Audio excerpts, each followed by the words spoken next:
it's time for Night of Champions as WWE crowns this year's King and Queen of the Ring. We also had a huge debut on the main roster, Bloodline 3.0 is here, a major botch to a finish, 3MB reunite, and a WWE fan arrested. Join us now as we recap WWE Night of Champions as well as look at the good, the bad, and the downright ugly.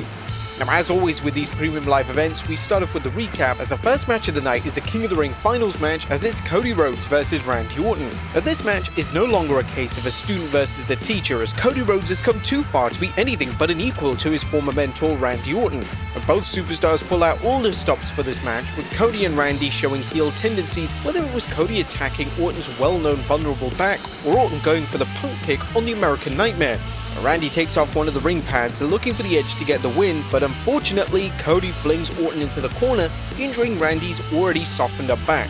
Cody hits Crossroads for the win as he becomes the 2025 King of the Ring. Raw and SmackDown general managers Adam Pearce and Nick Aldis congratulate Cody, giving him the crown. But Byron Saxton interviews Cody with Rhodes putting over Randy and Jey Uso. Cody says he's had a tough battle ahead regardless of whether he faces John Cena or CM Punk at SummerSlam, but Randy Orton definitely looked angry after the match and Cody giving his promo in the ring. That Orton heel turn is definitely coming soon.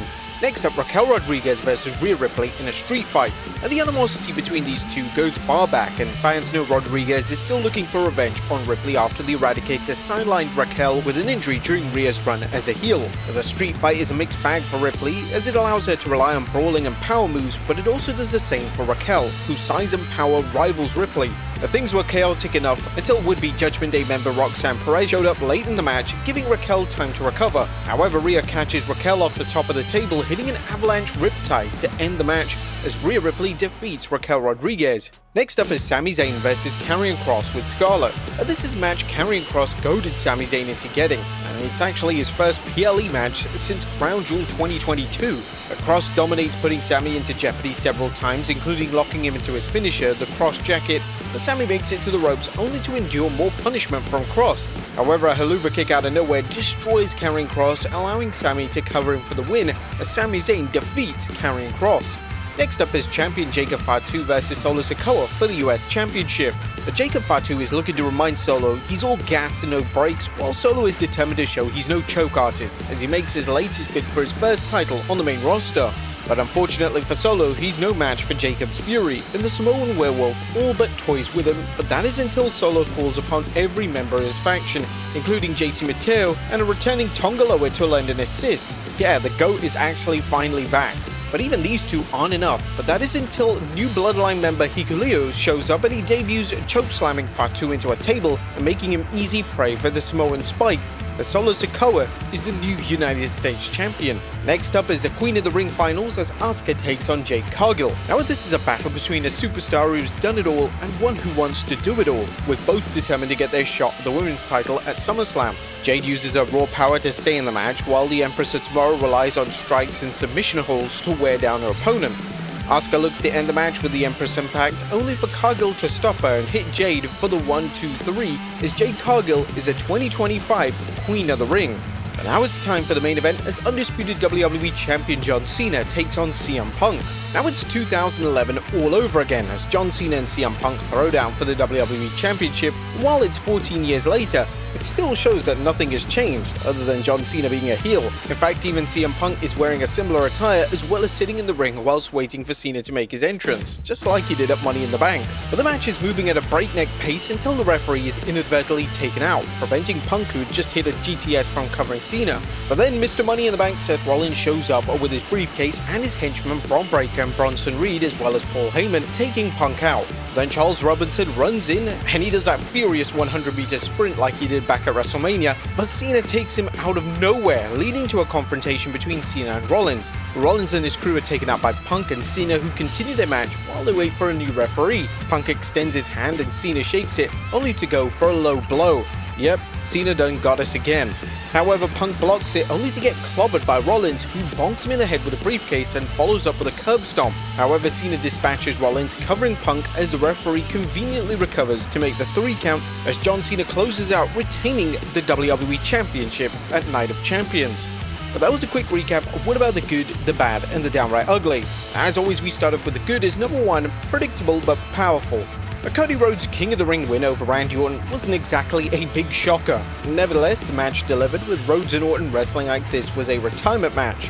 No mercy was shown, and fans are already speculating whether Cody and or Randy are beginning the road to playing heels. In fact, Cody was definitely a little bit heelish in that match, right? I mean, he was targeting Randy Orton's back like it was nothing. The announcers enhanced this match by playing up Cody and Randy's history, along with Orton's goal of winning his 15th World Championship. Cody's win will also get him a rematch for the world title, but savvy fans already know Cody is headed for a collision with Randy Orton soon enough, but just when remains to be seen. Oh yeah, bonus points for WWE bringing back Randy Orton's original pyro, the Golden Shower. Yeah, I did call it that. Number 2, Raquel's redemption. Now, fans never know what match is going to surprise them, and tonight, Raquel Rodriguez vs Rhea Ripley street fight was a very pleasant surprise, with this feud showing the most life we've ever seen out of Raquel since her return at Bad Blood and joined the Judgment Day, attacking Ripley as payback for kayfabe putting her tag team partner Liv Morgan out of action. Now, unfortunately, Raquel's feud with Rhea has been a dud until recently, which sadly is just one example of how uninspiring Raquel's main roster career has been. Now, to be fair to Raquel, she's had some bad luck with health issues and equally bad booking. But nonetheless, there comes a time when a superstar has to rise to the occasion or start avoiding their phone on Fridays. But thankfully, Raquel's attack on Rhea on Raw this week and tonight's match was arguably the best work that we've ever seen from Rodriguez, a sign that she's not looking at the rearview mirror, but laser focused on making a mark. Number 3, referee to the rescue. Referees are always background characters in a match, but as fans know, they play a very significant role. Tonight, the referee was hard at work while still remaining in the background during the Rhea Ripley vs Raquel street fight. Now, you may have missed it, but the referee lent a big hand during a key spot, including the potentially dangerous spot where Ripley and Rodriguez battled atop of a table set on the top rope. The referee acted like he was trying to talk both superstars down, but as he did, he secretly steadied the table with one hand. He also managed to hold the steel steps in place while Raquel Rodriguez drove Ripley's face into it. He made so that the stairs wouldn't fall right on top of them after she was done, which is just a great touch. Referees are really the unsung hero in matches. And a fiery finish. As predictable as tonight's show was, WWE did turn up the heat with an attempted Money in the Bank cash-in during the main event, leading to a temporary alliance between John Cena and CM Punk, and some dirty looks between Rollins, Punk, and Cena.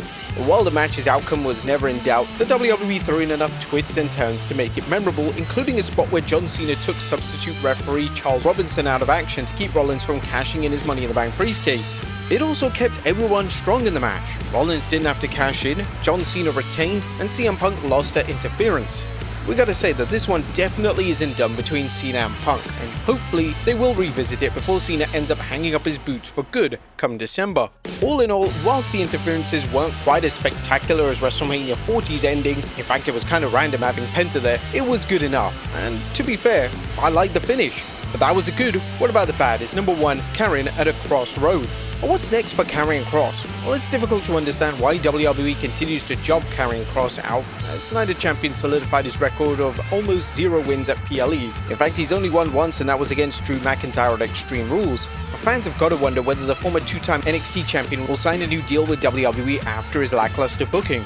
Right now, it's hard to imagine why Kross would even want to stay given WWE's track record with him. It's battered up watching Vince McMahon's booking at Kross, as who can forget that damn helmet, but Triple H, who supposedly knows how to book NXT talent on the main roster, hasn't done anything significant with Kross. Kross has never looked better, and his social media skills have turned him into a fan favorite, even though he's been stuck in endless backstage segments. Tonight's loss to Sami Zayn all but confirms WWE really doesn't have anything planned for him, and while rumor has it that WWE officials see big things ahead for him, fans are understandably skeptical after hearing the same thing about Finn Balor over the last 2 years.